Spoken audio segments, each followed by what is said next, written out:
Então, gente, shalom, shalom a todos. Boa noite. Estamos iniciando nossa aula de número 3 da disciplina Introdução às 7 Leis. E nessa disciplina nós temos um total de 5 aulas. Isso é um total de 4 semanas, então, todas as terças-feiras, às 18 horas, temos o nosso encontro aqui, correto? Então, até aqui nós já aprendemos que o primeiro ser humano a receber leis foi Adam Arishon, ou seja, Adão, o primeiro homem. Ele recebeu 6 leis das 7 que nós temos hoje. E vimos que Adão, ele passou essas informações para os seus sucessores, ou seja, para os seus filhos, seus descendentes. E alguns desses descendentes realmente cumpriram essas leis. Outros não. E por conta disso, acaba que na geração do dilúvio, muitas pessoas, o mundo inteiro praticamente, estava descumprindo essas 6 leis anteriores.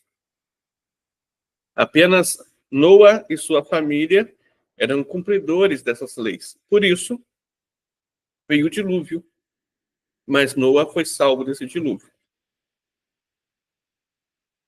Posteriormente, nós vimos que Noa sendo salvo desse dilúvio, ele então foi o quê? Ele saiu da arca e recomeçou a humanidade, ou seja, a humanidade ela recomeça a partir dos 3 filhos de Noa, que era Shem, Cam e Yafet. Esses 3 filhos de Noa, eles dão origem, então, a toda a humanidade como nós conhecemos. Todos os seres humanos, de qualquer povo, cultura, raça, eles são descendentes desses 3 filhos de Noa, correto? Então, assim, descendentes de Noa também. Bem, Hashem repetiu, então, as 6 leis anteriores que tinham sido dadas a Adão, e depois ele fez o quê? Hashem também disse para Noa, completando com uma 7ª lei. As 7 leis foram completas a Noa, e todos os descendentes de Noa e seus descendentes, todos os descendentes de Noa, então, receberam as 7 leis universais. Então, ou seja, toda a humanidade que descendem dos filhos de Noa receberam, então, esse dever de cumprir essas leis universais. Ok, legal. Então, como nós vemos, toda a humanidade ela é descendente de Noa e de seus filhos, correto? Então, toda a humanidade tem 7 leis universais. Bem, se toda a humanidade tem 7 leis universais, então por que será que o povo judeu hoje tem 613 e o restante da humanidade tem 7? Então, vamos falar um pouquinho sobre isso. Bem, mas não dá para falar sobre isso sem voltar onde nós paramos. Onde que nós paramos nesse tópico? Nós paramos, então, a partir de Noa e seus descendentes. Você viu que os descendentes de Noa tiveram muitos filhos. Dentre todos esses filhos, Noa, então, ele teve vários descendentes. E você vê que não demorou muito para as pessoas começarem a fazer coisas que desobedeciam às leis divinas. Por exemplo, as pessoas começaram a construir uma torre com o intuito de se fortalecer contra Deus. E o construtor dessa torre, ou seja, o idealizador dessa torre, ele foi um Nimrod, chamado de Nimrod. Ele era descendente também de Noa. E nós vemos que Nimrod, de acordo com o Midrash, a vida de Nimrod era uma vida totalmente normal, como de todos os seres humanos. Nimrod era uma pessoa que praticava as 7 leis universais também, e Nimrod era uma pessoa, até mesmo que aparentava ser uma pessoa que cumpriria as 7 leis universais para sempre. Só que acontece um fato na vida de Nimrod que muda a vida dele. Nimrod, ele encontra entre as coisas dos ancestrais dele, ele encontra uma túnica. Isso, Nimrod tinha 40 anos de idade. E quando ele encontra essa túnica, uma túnica diferente, uma túnica especial, nada mais, nada menos que a túnica que foi feita para Adão Arishon, Adão, o primeiro homem, lá por Hashem, lembra? Quando Adão e Havá pecam, eles se escondem entre as folhas, só que Hashem, ele vai depois e faz as túnicas para eles, lembra? Então, essa túnica em si tinha um poder especial. Os animais, quando olhavam para essa túnica, eles se ajoelhavam, ou seja, os animais se prostravam, né? Não se ajoelham, mas os animais se prostravam diante de Adão. Só que essa túnica, ela foi passada posteriormente aos descendentes de Adão. Entre esses descendentes de Adão, estava quem? Estava Sete, estava Caim. E, não sei se você sabe, mas a esposa de Noa, ela era descendente de Caim. E Noa era descendente de Sete. Então, essa túnica foi parar na posse deles. E durante esse tempo, posteriormente, essa túnica, ela também ela foi disponibilizada para os descendentes de Noa. Ou seja, o Cam, ele se aposta dessa túnica e ele passa pelos descendentes dele. Quem é descendente de Cam? Nimrod. Então, propriamente dizendo, Nimrod, ele se apossou dessa túnica especial, e quando os animais vinham ter com Nimrod, começavam a se prostrar diante de Nimrod, porque eles olhavam essa túnica especial. E mais do que isso, essa túnica era tão especial, que Nimrod conseguiu dominar alguns animais selvagens, sabe?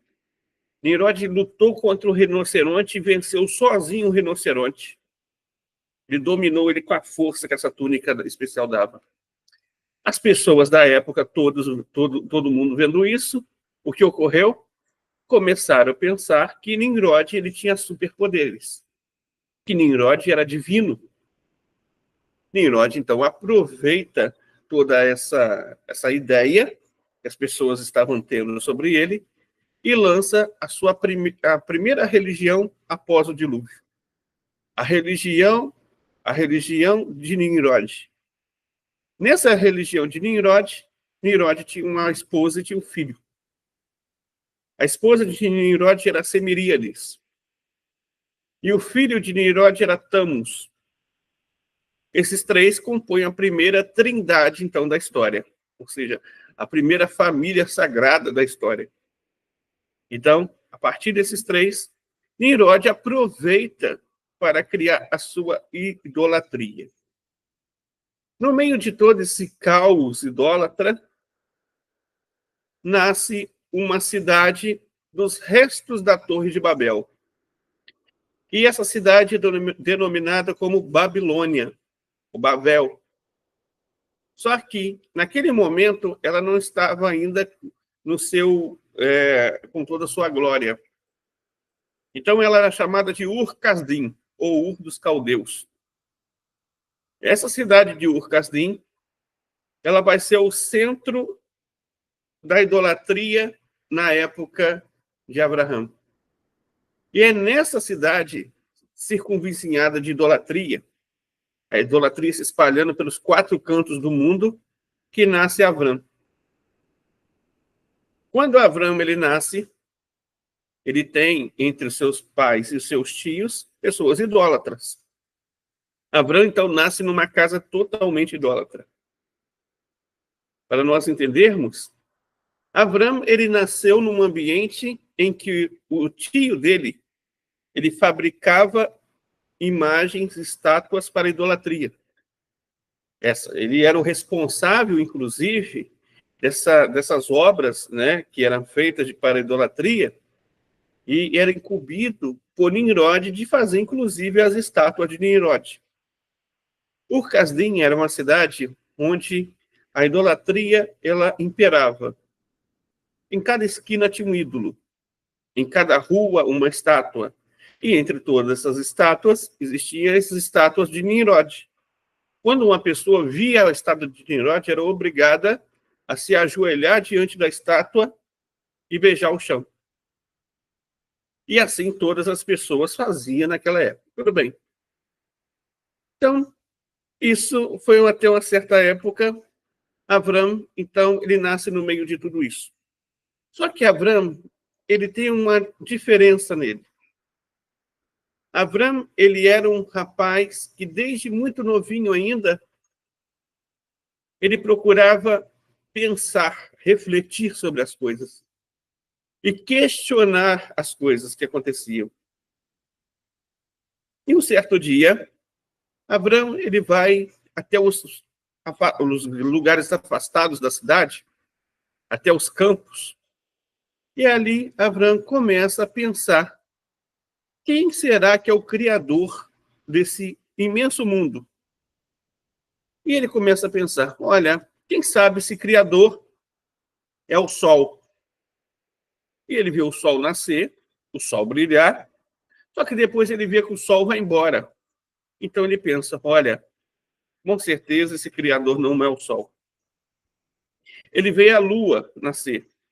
Ele viu a lua nascer e a lua ir embora. E ele pensou: também não é a lua. Quem sabe é o vento. E o vento vem, traz uma brisa, e dessa brisa traz uma calmaria às pessoas. Ele pensa: pode ser o vento. Só que ele pensa o seguinte: o vento nem sempre tem vento e o mundo continua existindo. Então não pode ser o vento esse criador. E depois de ele sondar um pouquinho aqui, um pouquinho ali, um pouquinho lá, o Midrash vai dizer que Avram, sozinho, tá? Ele chegou à compreensão de que o mundo tem um criador único. E que esse criador, ele é uno e único. E que esse criador é aquele que fez o mundo e sustenta todo esse universo. E o Midrash diz que quando Avram ele refletiu sobre isso, ele chegou sozinho ao nível de profecia. E a partir desse momento, a vida de Avram começou a mudar um pouquinho. Bem, Avram, então, ele volta para casa, depois desse encontro com o Criador, né? Ele volta para casa. Só que chegou um dia em que os pais e os tios, o tio de Avram, precisavam ir a uma cidade vizinha, porque tinha um festival de idolatria naquela cidade. Era uma festa, uma Saturnália, sabe? Um 25 de dezembro, mais ou menos. E aí, nesse dia, as pessoas começavam a se alegrar, cultuar, bebia até cair. Era uma festa. Mas uma festa, uma mega festa, realmente. Avram ficou sozinho em casa. Então, Avram foi lá, na parte onde tinham os ídolos, e quebrou todos os ídolos. Transformou todos os ídolos em pó. Não deixou ídolo nenhum para contar a história. Assim diz o Midrash. Mas, mais do que isso, Avram pegou ainda o martelinho e colocou esse martelinho na mão do ídolo maior que estava lá, que era a estátua do Nimrod, inclusive. O tio de Avram e os pais dele chegaram em casa e encontraram tudo quebrado e falaram: Avram, o que aconteceu? Quem quebrou isso tudo aqui? Avram falou: olha, tio, você está vendo aquele ídolo maior lá? Ele pegou aquele martelo e quebrou todos esses outros ídolos aí, batendo na cabeça deles. O tio de Avram falou: Avram, isso não tem jeito de ser. Ele é um ídolo. Um ídolo não pensa, não fala, não se move, não anda, não sente cheiro, não escuta. Avram então falou para o tio dele: se um ídolo não faz nada disso, meu tio, por que você adora eles? Então, naquele momento, a vida de Avram foi se diferenciando. Né? E chegou a idade de Avram já tornar-se um jovem. E nessa idade da juventude dele, ele tinha que assumir os negócios da família. E quando ele começou a assumir esses negócios da família, Avram começou então a trabalhar na tenda de vendas da família dele, onde ele vendia os ídolos lá. Né? Só que Avram, em vez de vender os ídolos, as pessoas que iam comprar ele ensinava para as pessoas que não deveriam praticar idolatria, que deveriam quebrar os ídolos. Ele pegava os ídolos e quebrava um a um, ensinando para as pessoas que deveriam destruir seus ídolos e não praticar idolatria. Então, a partir daquele momento, Abraão foi mostrando para as pessoas que só existe um Deus único. E isso, é claro, não agradava a todos. Por quê? Porque Ur-Kasdim era uma cidade multicultural. Era uma cidade em que várias outras nações recorriam às suas obras artísticas de idolatria para poder levar para os seus países. Praticamente, Ur-Kasdim, o PIB dele todinho era a base da idolatria. Era assim que se ganhava dinheiro, é assim que eles ganhavam a vida lá. No entanto, dentre o centro dessa religião aí, idólatra, estava quem? Estava o rei de Ur-Kasdim. Quem que era o rei? Nimrod. Nimrod não gosta dessa história. Que Avrão, nessa época, já tinha uns 17 anos de idade. Nimrod, então, ele intima Avrão a ter com ele. Estar diante dele para explicar que negócio é esse que Avrão está dizendo para todo mundo que o Nimrod não é Deus. Que negócio é esse? Não pode uma coisa dessa. Ele é o governador, ele é o rei, ele que faz as leis. Então, se ele fala que é Deus. Não é verdade? Assim pensava Nimrod. E Avrão vai ter com o Nimrod. E Avrão é censurado por Nimrod, e Nimrod fala o seguinte: se você se prostrar diante de mim, diante de todas essas pessoas, eu vou ter piedade de você, e você não vai perder a vida por conta disso, Avrão. Avrão, então, ele pensa um pouquinho e fala: Nimrod, só existe um Deus. E esse Deus, ele é uno e único. Esse Deus é o criador e sustentador de tudo. E você, Nimrod, você não é uma divindade. Você não é Deus. Por conta disso, Avrão, então, ele é jogado no calabouço por 10 anos. 10 anos na masmorra. 10 anos na prisão. 10 anos Avrão ele passa não vendo a luz do dia. 10 anos difíceis. Muito difíceis na vida de Avrão. Passado o tempo, Nimrod pensou: olha, quem sabe aquele jovem que não é mais jovem agora, que já passou 10 anos, ele já pensou, repensou da vida e agora vai admitir para todo mundo que eu sou uma divindade. Então ele mandou tirar Avrão do calabouço. E Avrão, censurado mais uma vez por Nimrod, Nimrod ordenou que ele, diante de todas as pessoas, ele pudesse admitir que Nimrod era uma divindade. Avrão novamente não admitiu que era uma divindade. Então, naquele momento, Nimrod sentenciou Avrão a ser jogado numa fornalha. Mas, para isso, ele pediu para os arautos dele anunciar para todas as cidades circunvizinhas de Ur-Kasdim que, depois de tanto tempo, a grande fornalha seria inaugurada e seria lançado um homem que desafiou a divindade de Nimrod. E se anunciou por todas as cidades, e a cidade foi toda naquele dia, né? Porque era um evento diferente, um homem sendo lançado numa fornalha, aquele homem que desafiou Nimrod. E o que acontece? Realmente chega o momento. Nimrod pede para aquecer a fornalha a uma temperatura insuportável que nenhum ser humano sobreviveria. E Nimrod manda atirar Abrão na fornalha. Abrão foi atirado na fornalha. Quando Abrão ele foi atirado na fornalha, a fornalha foi aquecendo, aquecendo, aquecendo, aquecendo. Passaram-se 1 hora, aquecia mais, mais, mais, mais. Passaram-se 2 horas, aqueciam-se mais, mais, mais. Passaram-se 3 horas, até uma temperatura que se tornou praticamente insuportável. Então, Abrão, ele foi atirado naquela fornalha, dentro de uma temperatura insuportável. Mas Abrão, ele não morreu.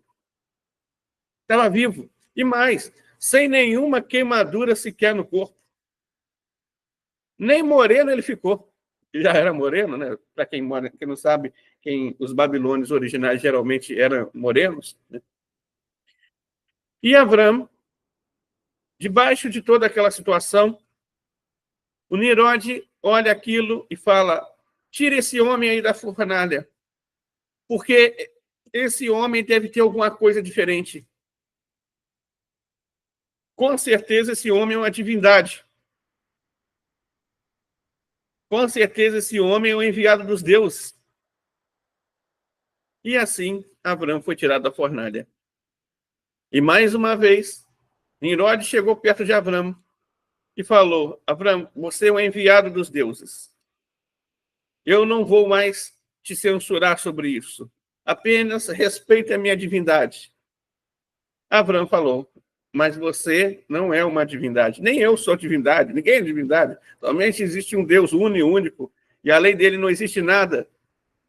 Então, a partir daquele momento, Hashem, ele diz para Abrão: sai da tua terra, da tua parentela, para a terra que eu te mostrarei. E Abrão, ele confia em Hashem, na promessa, sem saber para onde ele estava indo. Esse foi o segundo teste da vida de Abrão. Foi o terceiro. O primeiro foi quando ele foi jogado nas masmorras. O segundo foi quando ele foi atirado na fornalha. E a terceira foi quando Hashem mandou ele para uma terra que ele não sabia para onde ia. Mais do que isso, Abrão foi. Mas Abrão não ia sozinho, porque o sobrinho dele, Ló, iria junto com ele. Mas sabe por que Ló foi? Porque depois de Abrão ter saído da fornalha, o pai de Ló, o irmão de Abrão, pai de Ló, era chamado de Aram. Aram resolveu também entrar na fornalha para ver se acontecia a mesma coisa que aconteceu com Abrão. Só que Aram foi torrado na fornalha. Por isso Ló ficou órfão. E por conta disso, Ló vai juntamente com Abrão e Sará. Então eles saem da terra de Ur-Kasdim, vão para a terra de Harã, passam da terra de Harã um tempo, e depois vão em direção a Canaã. Só que essa caminhada é uma caminhada muito difícil. Mas apesar de todas as dificuldades, Abrão, ele está com um objetivo na vida dele: anunciar para onde ele fosse o monoteísmo. Abrão tinha que cumprir as 7 leis universais, assim como todos os seres humanos. Ele cumpria, além dele cumprir, ele anunciava para onde ele fosse. E assim ele anunciou as 7 leis para o mundo todo. Chegou uma certa época em que Abrão, ele foi passando por outros testes. Foi para a fome no Egito, chegou em Canaã, não tinha comida, teve que ir para o Egito, saiu do Egito rico, fez uma hospedaria. Nessa hospedaria ele recebia milhões de pessoas que iam ter com ele. E ele ensinava para o monoteísmo para esses milhões de pessoas que iam ter com ele. Assim, Abrão, ele conseguiu colocar todo mundo debaixo das asas da Shekinah. Mais do que isso ainda, chegou um momento em que nasceu seu primeiro filho, Ismael, e Abrão ganhou uma mitzvah além das 7 leis. A mitzvah da Brit Milá, da circuncisão. Depois disso, nasceu Isaac. E chega o momento do teste mais difícil da vida de Abraão. O teste determinante. Hashem pede que Abraão, agora já tinha mudado o nome, leve Isaac ao Monte Moriá. E lá no Monte Moriá, o ofereça em sacrifício. Abraão foi. Ele nem questionou a ordem. Pegou Isaac e foi para fazer isso. Foi para cumprir o teste. E na hora que Abraão iria oferecer o filho dele, iria matar o próprio filho, é claro que Hashem que não queria isso. Hashem só queria testar Abraão. Para que Hashem queria testar? Para dar mérito para ele. Porque se não tem teste, não tem recompensa. Logo, como Isaac, ele não morreu naquele momento, mas foi oferecido para Hashem, o que aconteceu? Ele se tornou um corban vivo. Ou seja, não sei se vocês sabem, mas um corban, ou seja, uma oferta de sacrifício, não pode ser tirada do templo sagrado. Assim, Isaac não poderia sair da Terra Santa, sobre hipótese alguma. Então, Isaac, ele se torna uma oferta viva a Hashem. E por causa desse mérito grandioso, esse mérito maravilhoso, de ele não ter negado o próprio filho, de oferecer o próprio filho dele, Hashem, ele faz um pacto com Abraão, chamado Pacto das Partes. E nesse Pacto das Partes, Abraão, então, recebe a promessa de que da descendência dele, através de Isaac, e depois através de Jacob, né, Hashem daria um presente. Hashem daria a Torá para os descendentes dele. Por quê? Porque ele superou todos esses testes. E mais do que isso, Abraão cumpriu voluntariamente. Como você sabe, Abraão tinha profecia. E como profecia, ele sabia quais os mandamentos que seriam ordenados no futuro, lá no Monte Sinai. E ele cumpriu voluntariamente todos esses outros mandamentos, mesmo não conhecendo. Mesmo não tendo sido ordenado. Ele já sabia quais. E assim, ele voluntariamente, ele plantou o mérito para os descendentes dele receberem no Monte Sinai a abundância em mitzvot, abundância em mandamentos. Através de todos esses méritos colhidos, plantados por Abraão, que agora chama Abraão, Hashem deu a descendência dele de Isaac, e da descendência de Isaac veio Jacob. Da descendência de Jacob, Deus mudou o nome de Jacob para Israel, vieram os 12 filhos de Israel. Israel quem? Jacob. E através dessa descendência, Hashem cumpriu a promessa que tinha feito lá atrás, que ia dar a Torá aos descendentes de Abraão, representado as 12 tribos de Israel. Ao sair do Egito, Hashem, ele assume um casamento com o povo de Israel. Ou seja, os israelitas, eles se unem com Hashem em um casamento. Como você sabe, um casamento é um pacto. Um casamento tem que ter um dote. Qual é o dote que Hashem deu para os judeus no Monte Sinai? O dote que Hashem deu para os judeus no Monte Sinai são os mandamentos em abundância, ou seja, um número grande de mandamentos. Mas Hashem deu uma missão especial para o povo de Israel. O povo de Israel recebeu a seguinte missão, de que ele seria um reino de sacerdotes e uma nação santa. Uma nação santa é porque é uma nação que casou com Hashem. Santificação, Kiddushim, do casamento, é quando o marido vai lá e coloca o anel no dedo da noiva e separa a noiva para ele. Isso, então, é ser uma nação santa. Hashem separou o povo de Israel, casando com o povo de Israel, separou o povo de Israel para ele, como uma noiva, como uma esposa. E de ser um reino de sacerdotes, Hashem deu uma missão do povo de Israel, então, espalhar um monoteísmo e influenciar toda a humanidade a cumprir as 7 leis universais. Isso que significa ser uma nação sacerdotal, um reino de sacerdotes. Só que, para alguém poder cumprir uma missão espiritual tão grande, o nível de elevação daquele que ensina, ele tem que estar maior do que aquele que aprende, correto? O nível de espiritualidade do povo de Israel tinha que estar mais acima daqueles que estão aprendendo, ou seja, de todo mundo. Por isso eles ganharam um número muito grande de mitzvot e mandamentos, para que eles pudessem estar no nível para passar esse conhecimento ao restante da humanidade.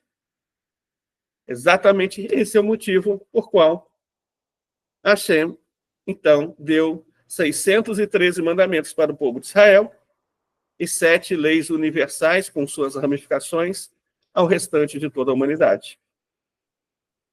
Como somente o povo de Israel aceitou essa aliança lá no Monte Sinai, as nações elas não estavam lá, ou seja, as nações elas ficaram com a aliança que tinha sido dada a Noa e os descendentes de Noa. Mas o povo de Israel recebeu essa aliança para quê? Para poder transmitir as 7 leis e como se praticar a todas essas nações. Agora vamos estar abrindo para perguntas. São 6h38.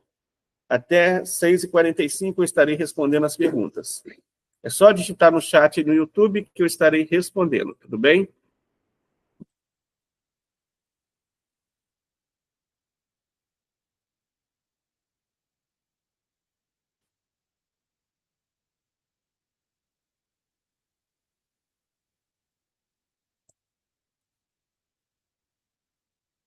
Então, estão conosco aqui a Nair e a Luciana. Shalom, shalom, Nair, Luciana.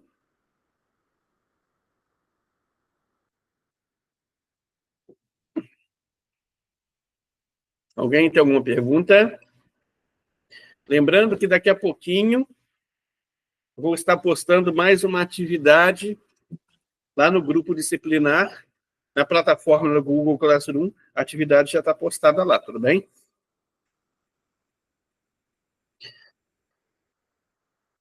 Todos entenderam? Tem alguma pergunta? Lembrando que depois que eu postar essa atividade também são 7 dias para poder responder. Ou seja, a atividade deve ser respondida até próxima terça-feira.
A Anaís está perguntando, o Abraham recebeu algum ensino de Hashem para cumprir toda a Torá? Como eu disse, Abraham, ele tinha profecia. E como profeta, o profeta sabe tudo aquilo que ainda vai acontecer. Então, através da profecia dele, ele conhecia tudo aquilo que o povo de Israel receberia no Monte Sinai ainda. Então, exatamente. Mais do que isso, o Midrash também vai dizer que Abraão olhava para a água e ele conseguia aprender a Torá através da água. Para a gente entender, o Tânia diz que as letras que formam a água, as letras hebraicas, elas formam a água, formam as paredes, formam, por exemplo, a terra, formam o sol. São as letras que vão se juntando e vão formando as coisas. Então, Abraão era capaz de pegar essas letras e, através dessas letras, ele aprender a Torá. Mas, além disso, como eu disse, ele tinha profecia, e através dessa profecia, ele conseguia saber a Torá com toda a sua alahá daquilo que seria ordenado ainda no Monte Sinai.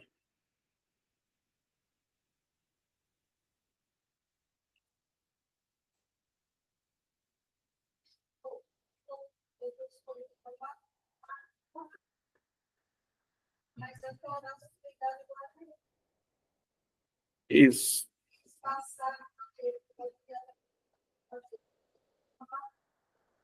Isso.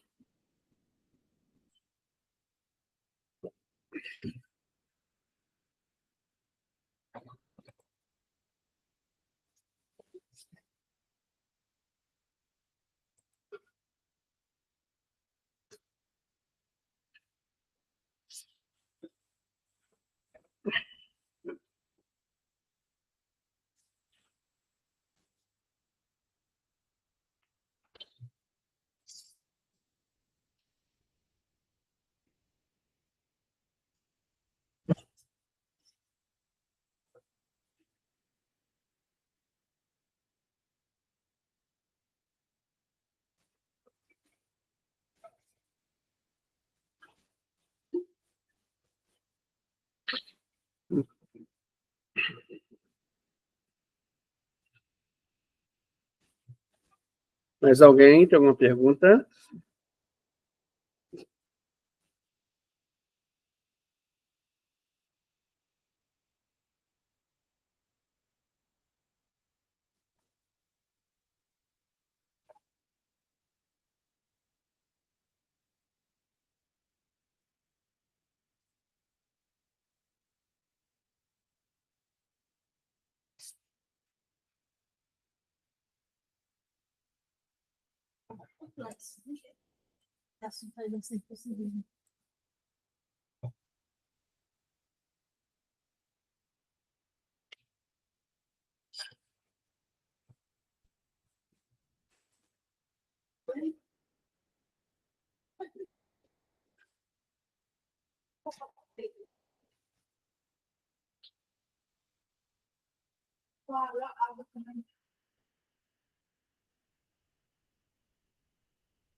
Ok, então, gente. Então, essa foi a nossa aula de hoje. Foi muito bom estar aqui com vocês. E como nós vimos na aula de hoje, falamos sobre por que nós temos 7 leis e os judeus 613.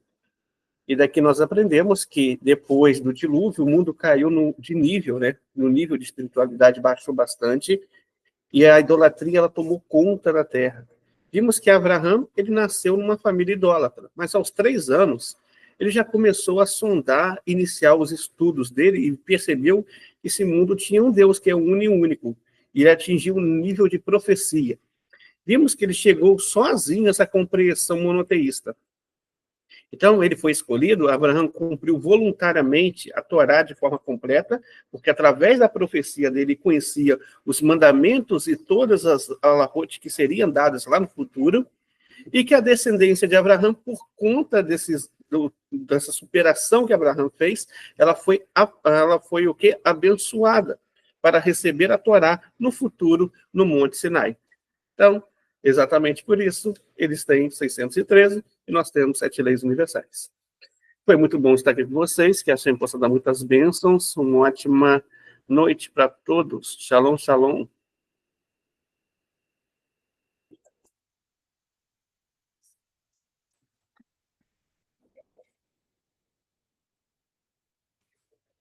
juntos